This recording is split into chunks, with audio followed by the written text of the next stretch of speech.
My friend and I volunteered with the Nevada Democratic Party to help for caucuses. We drove out from Los Angeles. Our hotel was covered for 1 or 2 nights. All their volunteers were put up in the same location. The night before the caucus, there was, quote, training. Really, it was a joke. All the Hillary people controlled the show. It was hard to know who was Bernie or Hillary, but I got the sense that there weren't that many of us. I downplayed Bernie and didn't wear buttons or t-shirts. The precinct captains and leaders seemed to be chosen already, and then later empty spots were backfilled. I found out early on my job was to be in the HQ and answer phones when issues came up at the caucuses. Needless to say, I was disappointed.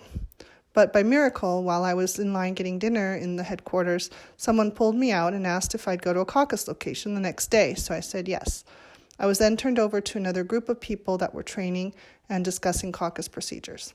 We were divided up by caucus locations, but essentially loosely going over the same thing. Since I wasn't the precinct captain, I didn't pay too much attention to the details. I figured I'd be there on call as needed the next day.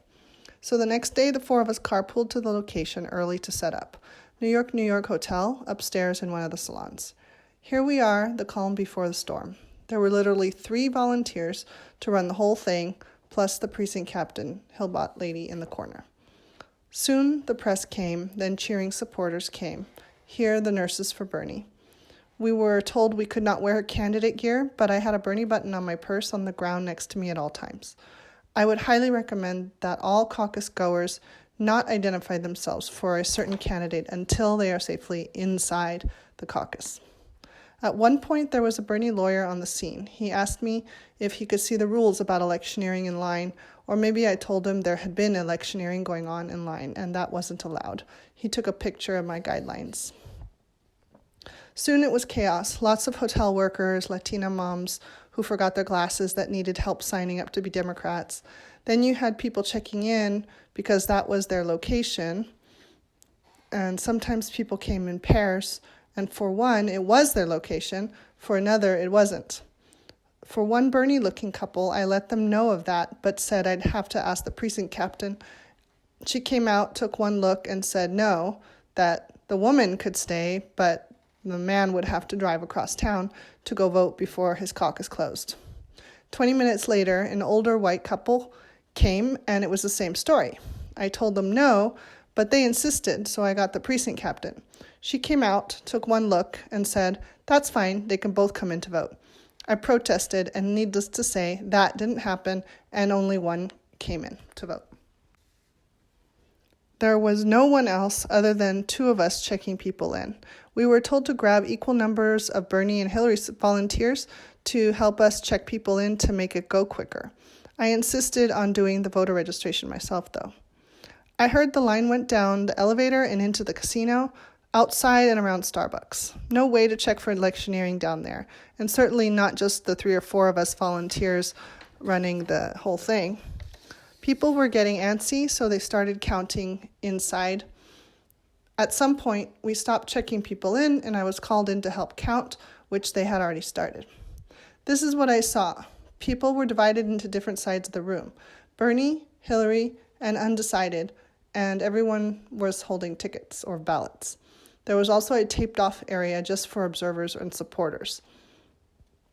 I insisted on double counting.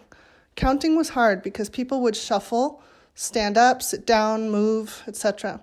But I insisted, much to the chagrin of the Hillary volunteer counter, until I was satisfied. I raised my voice and told the Bernie people to come over here and watch as he counted. That scared him a little, lest there be a riot, which I was, of course, ready to start if need be. There were about 4 or 5 undecided people. Anyone could try to go convince them, but here it was the Hillary rep in the blue shirt and the Bernie rep in the purple shirt, talking to a hotel chef.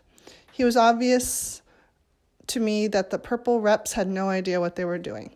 The blue shirts walked around like they owned the place, and they did. At some point, counting ended, and it gets recorded, and the calculator gets taken out, and math gets done. There was no app. The paper gets slapped to the wall so anyone can go look and take a picture. At some point, someone said it was over, go home, and everyone started running to the door because it had been taking valuable time out of their day. They had to throw the ballots in a box or we collected them, but it was chaos, and some people even took them home. Then I heard that there was one more step where each side had to find volunteers to serve as delegates at the next caucus a few weeks from then. The Bernie people didn't know this, but the Hillary people got their picks and submitted them. I don't know what happened with the Bernie side. My advice, give lots of education to the caucus voters. Hand them little info sheets about what to expect, what their rights are. They don't have to change their minds if they don't want to. They don't have to have a second choice. They should not leave until a certain point. And if they see or hear something, they should report it or start videotaping immediately. Across town at Paris Hotel, my friend was at the caucus where Jimmy Dore did his show. Here's a picture he took before the caucus opened. The Hillary people placed "I'm with her" t-shirts on every chair. They were told to remove them before the caucus started. Later, he told me that there were so many people trying to get in before the doors closed, the voters weren't checking in anymore, just being handed ballots. The precinct captain there wrote results on his hand, got sweaty and nervous, and wiped his forehead, wiping away the numbers. I'll leave you with that.